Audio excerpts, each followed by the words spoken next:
Hey guys, welcome back.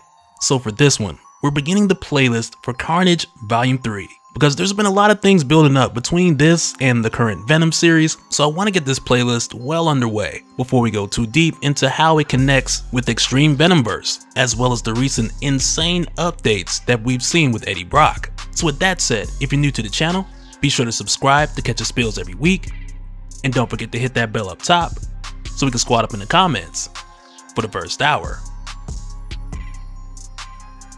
Alright, so with how this begins, we're just thrown into the action with us seeing this crazy anomaly and Detective Jonathan Shade running directly into it. And off the bat, we really don't know this guy, but we get to learn quite a bit about him as this story continues. But really, with how we're thrown into this here, he's narrating what he describes as almost an out-of-body experience, with him seeing himself running into what'll probably kill him, and how he didn't expect for things to go this way in the beginning. Which is where we then head to shortly after, because prior to this, Detective Shade had made his way out to a crime scene to investigate the most recent attack performed by a serial killer that they call the Artist, which the police were informed about through an anonymous tip. And with him coming here and seeing this, he's able to quickly confirm that this is the actual work of the Artist rather than just some copycat. Which in one way is not only us seeing how good of a detective Jonathan Shade is, but it's also giving us a preview of how deeply invested he is in his work, and we'll talk about why that is a little later. But while he's here, suddenly this body starts moving and a ton of butterflies just burst out of its stomach, which initially looks like a deviation from what the Artist has done before. But John Shade quickly recognizes that this isn't the deviation, but rather the Artist has always been theatrical, and these changes to his quote-unquote performance, they're more like escalations than deviations. And Shade also goes on to say that it wasn't the Artist who called in this anonymous tip,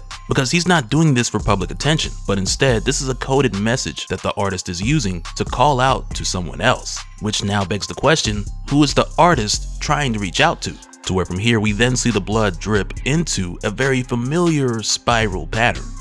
But after this, we then head over to the creepy setup of Kenneth Neely, the Artist, who really for the most part doesn't work in just one location, with him traveling abroad to commit these different murders. But at this point, he's bound a man by the name of Dave Speakman, and Neely is explaining to Speakman his backstory, beginning with his father. And he goes on to tell him that his father was a mortician. He spent days making the dead look better than they looked when they were alive. His father worked for the city, which meant he got all the worst cases, from prison beatings to murders, horrible accidents, victims abandoned and alone. And when Kenneth Neely was a boy, he would watch his father work and he would ask him, why would he spend so much time making the dead look beautiful? Why would they care? They're already dead. And the answer that his father gave him was all things must be beautiful in the kingdom of God. And his father went on to die of leprosy at the age of 63, which from there had Kenneth Neely thinking, well okay, that was the way that his father's God chose to end him. But moving forward, he continued to follow his father's beliefs to an extent, with him still believing that all things must be beautiful in the kingdom of God, but for Neely, he's doing this for a different God. So he then cuts Speakman, letting him bleed out, as he goes on to explain that what he's been doing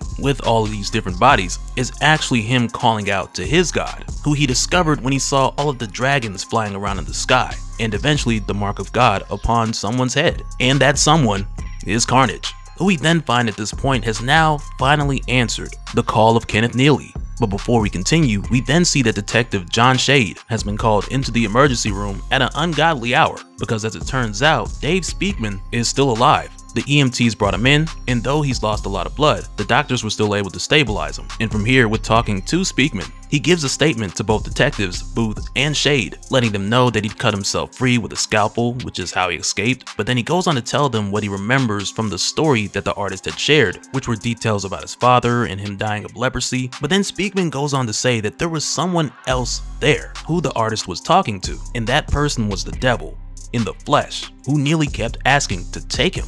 And from here, when we go back to Kenneth Neely and Carnage, it's here where Neely is going on to tell Carnage how he's followed his work for so long, but he's heard rumors of how Cletus Cassidy is gone, and now it's only the Carnage symbiote himself. And really, this is something that's a product of the story that has been building up, from Carnage Born to Absolute Carnage to Extreme Carnage all the way up to here. and I have those links down in the description in case anyone needs to get caught up. But throughout the course of this playlist, we'll definitely be talking more about the symbiote going solo. But with Kenneth Neely bringing this up, he's asking the Carnage symbiote if he can be the next host, much like Arthur Crane had hoped to be in Extreme Carnage. But here, the Carnage symbiote responds to Neely by telling him that it's changed since being without Cletus Cassidy. And at this point for Carnage, with him not really being interested in this offer, he tells Neely that he could just kill him, but he's noticed that Neely has gone a long way to show Carnage his work. So in return, Carnage decides to show Neely some of his, which from here takes the two of them to a warehouse in the South Bay Industrial District,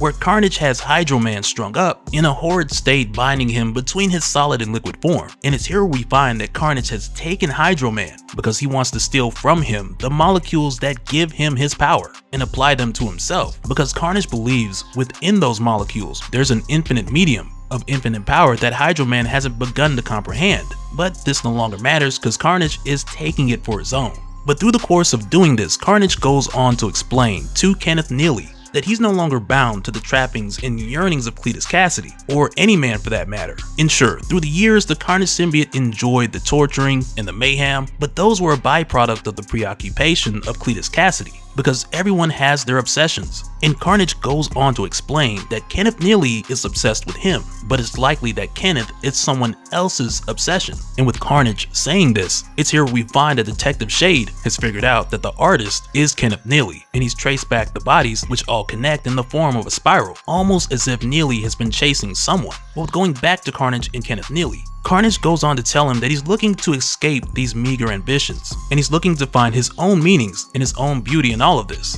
with what's happening here only being the first step, which really is the first step to the next phase. But nonetheless, Carnage is telling Neely that he doesn't see any point in bonding to a new host. But as this is happening, it's here where we see Detective Jonathan Shade pulling up to the scene of this chaos, which now takes us into the crazy moment that we were given a glimpse of at the beginning of this story, but this time around with way more detail, now that we actually know what's going on here. And as Carnage continues to take the powers from Hydro Man on a cellular level, he tells Kenneth Neely that he'd learned from Cletus Cassidy that serial killers often have a fascination with keeping trophies. So he asks Kenneth, does he take trophies? And Kenneth is just like, well, yeah, I mean, you know, I take pictures, which he does for the memory of their transformation. But through the course of this, as Hydro Man is just begging for his life, Carnage goes on to explain that this is very much like a transformation, but the transformation itself, it isn't limited to just the victim. And more specifically, this piece that he's taking from Hydro Man, the piece of him which on a molecular level that made him water, it's a universal medium. So as Carnage goes on to imbibe this piece of Hydro Man, not only is it like him taking a trophy, but both him and his victim are transformed. And he goes on to tell Neely that this is like him and his victim being made beautiful by each other. And Carnage goes on to explain that this is something that he kind of got from Cletus Cassidy, who was always interested in peering inside of people in more ways than just the literal sense. But then it's here where they find that Detective Shade has made his way into this anomaly in a nearly suicidal attempt to arrest Kenneth Neely. And for Carnage, with him seeing this, with him seeing Detective Shade risk it all for his obsession, Carnage is impressed because Detective Shade saw a certain doom ahead of him, and he still chose to go forward and be transformed by it. Which for Carnage, this causes him to see Detective Shade as someone very similar to himself, unlike Kenneth Neely, who shares more similarities with Cletus Cassidy. And it's here where Carnage then tells Detective Shade, with him diving into all this energy being expelled from Hydro Man that's tearing him apart, he tells Detective Shade to survive. If he truly wants all that he pursues, then survive, and show Carnage how far he's willing to go. But before Carnage leaves, he gives Shade a piece of himself to help Shade pull himself back together. But then from here, with Carnage leaving with Neely, the next thing that we see is Detective Shade waking up violently in the hospital, with only Detective Booth there at his side to make sure he's okay. But with Jonathan Shade now awake, it's here where Detective Booth fills him in on how he got here. And Booth tells him that they found John laying in a puddle of blood, water, and a bunch of organs, and it looks like he'd been in some kind of explosion. But when Booth asked him what did he see, did he find the artist, John just tells him that he doesn't really remember.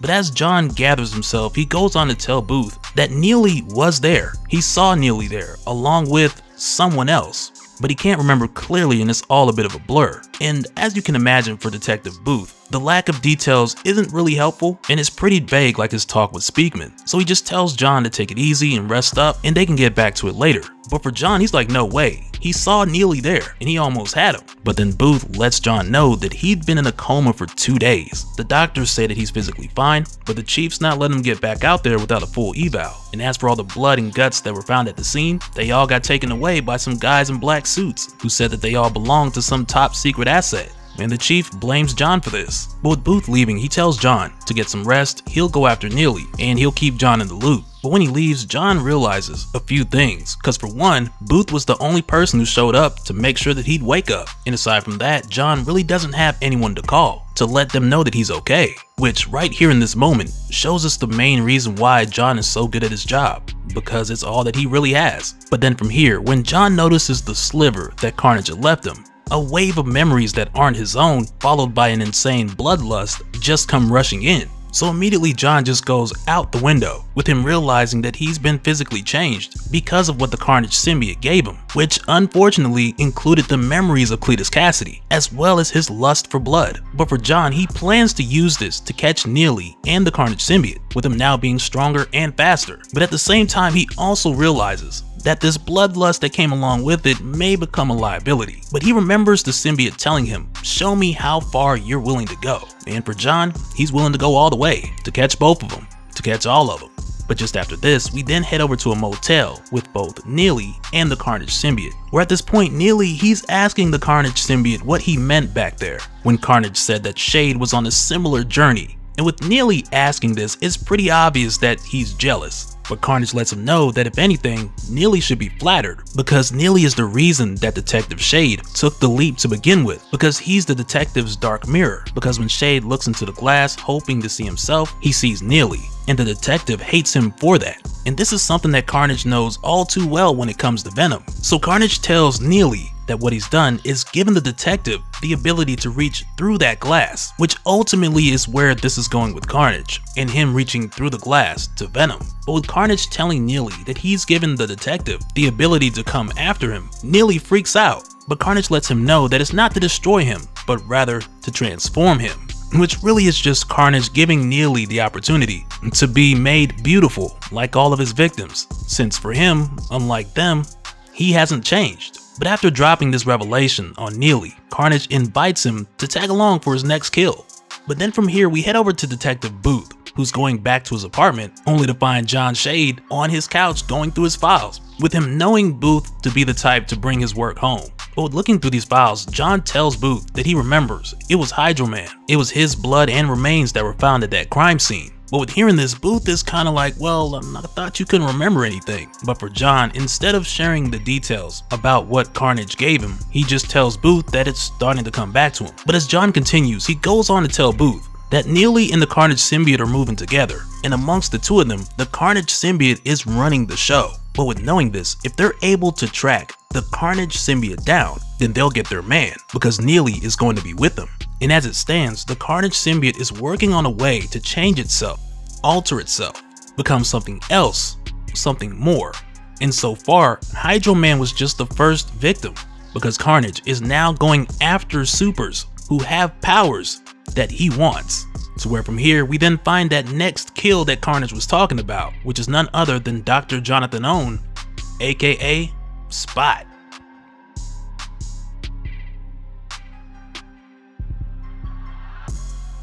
And so now real quick, I'm going to give a special shout out to all the patrons. Thank you guys for all of your support. And for anyone who's new here who wants more information on how to support the channel, I got a link below where you can go to patreon.com/DopeSpill. But that'll do it for this one, guys. Let me know your thoughts down in the comments below, and we'll do it again on the next one. Alright, later.